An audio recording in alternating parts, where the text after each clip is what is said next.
బ్రేకింగ్లో చూస్తున్నాం. అనంతపురం జిల్లా కళ్యాణదుర్గంలో కలకలం రేగింది. వేటగాళ్ల ఉచ్చులో చిరుత కూనలు పడ్డాయి. కుందేళ్ల కోసం ఉచ్చు ఏర్పాటు చేస్తే ఉచ్చులో చిక్కుకుని ఓ చిరుత కూన మృతి చెందింది. మరో చిరుత కూనను తల్లి చిరుత ఎత్తుకెళ్లింది. కళ్యాణదుర్గం మండలం చాపిరి సమీపంలో ఈ ఘటన జరిగింది. మృతి చెందిన చిరుత పిల్లకు పంచనామా చేశారు. ఘటనపై ఫారెస్ట్ అధికారులు విచారణ జరుపుతున్నారు.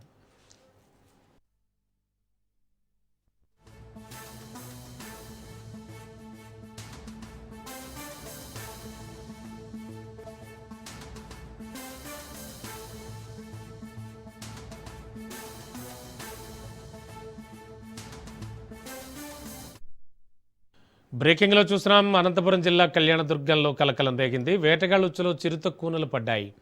కుందేళ్ల కోసం ఉచ్చు ఏర్పాటు చేశారు వేటగాళ్ళు. అయితే ఆ ఉచ్చులో చిక్కుకుని ఓ చిరుత కూన మృతి చెందింది. మరో చిరుత కూనను తల్లి చిరుత ఎత్తుకెళ్లింది. కళ్యాణదుర్గం మండలం చాపిరి సమీపంలో ఘటన జరిగింది. మృతి చెందిన చిరుత పిల్లకు పంచనామా చేశారు. ఘటనపై ఫారెస్ట్ అధికారులు విచారణ జరుపుతున్నారు. ఇక లేటెస్ట్ రివ్యూ ఇదే అంశానికి సంబంధించి మా కరెస్పాండెంట్ జీవన్ అందిస్తారు. జీవన్, యాక్చువల్గా జరిగింది ఏమిటి?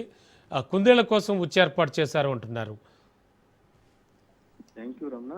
కళ్యాణదుర్గం మండలం చాపిరి గ్రామ శివార్లోనే చాపిరిగుట్ట సమీపంలో కుందేళ్ల కోసం ఏర్పాటు చేసినటువంటి ఉచ్చులో 2 చిరుత పిల్లలు చిక్కుకోవడంతో స్థానికంగా ప్రజలు భయాందోళనకు గురవుతున్నటువంటి పరిస్థితి ఉంది. ఈ నేపథ్యంలో స్థానికంగా ప్రజల నుంచి కలకలం ఏర్పడినటువంటి పరిస్థితి కూడా ఉంది. వేటగాళ్ల ఉచ్చులో ఒక చిరుత పిల్ల పడినటువంటి 2 చిరుత పిల్లలు పడినటువంటి నేపథ్యంలో ఆ ఉచ్చులో నుంచి ఒక చిరుత పిల్ల తప్పించుకునే ప్రయత్నంలో మృతి చెందినటువంటి పరిస్థితి అయితే ఉంది. మరో చిరుత పిల్లనైతే తల్లి చిరుత ఎత్తుకెళ్ళినటువంటి పరిస్థితి ఉంది. ఈ చిరుత పిల్లలు తర్వాత ఎలుగుబంట్లు తరచు ఈ ప్రాంతంలో జనావాసాలకి తరచుగా వస్తున్నటువంటి పరిస్థితి కూడా ఉంది. అయితే తీవ్రమైన ఎండలకు తట్టుకోలేక త్రాగునీటి కోసం అయితే జనావాసాలకి తరచు కూడా వస్తున్నటువంటి నేపథ్యంలోని ఈ వేటగాళ్లు ఏర్పాటు చేసినటువంటి ఉచ్చులు అయితే ఈ చిరుత పిల్లలు 2 కూడా చిక్కుకున్నట్లు స్థానికులు అయితే అభిప్రాయపడుతున్నారు. అదేవిధంగా ఈ సంఘటన గురించి ఫారెస్ట్ అధికారులకు సమాచారం అందుకున్న వెంటనే కూడా ఫారెస్ట్ అధికారులు కూడా సంఘటనా స్థలాన్ని పరిశీలించి ఈ ఘటనని కూడా విచారణ చేపడుతున్నారు. ఏదైతే ఉచ్చులో చిక్కున్నటువంటి చిరుతపిల్ల మృతి చెందిందో ఆ మృతి చెందిన చిరుతపిల్లను పంచనామా చేసినట్టు కూడా ఫారెస్ట్ అధికారులు వెల్లడించినటువంటి పరిస్థితి ఉంది.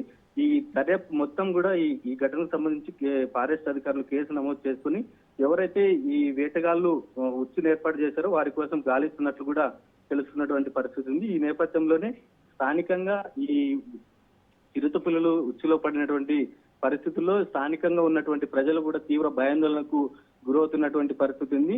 తరచూ అంటే 10 రోజులకు ఒకసారి 20 రోజులకు ఒకసారి జనావాసాల్లోకి తరచూ ఎలుగుబంట్లు కానీ చిరుతపుల్లలు కానీ తరచూ కూడా జనావాస ప్రాంతాల్లోకి వస్తూ లేగదూడలను ఆవులను తర్వాత మనుషులపై కూడా దాడి చేస్తున్నటువంటి పరిస్థితి ఉంది.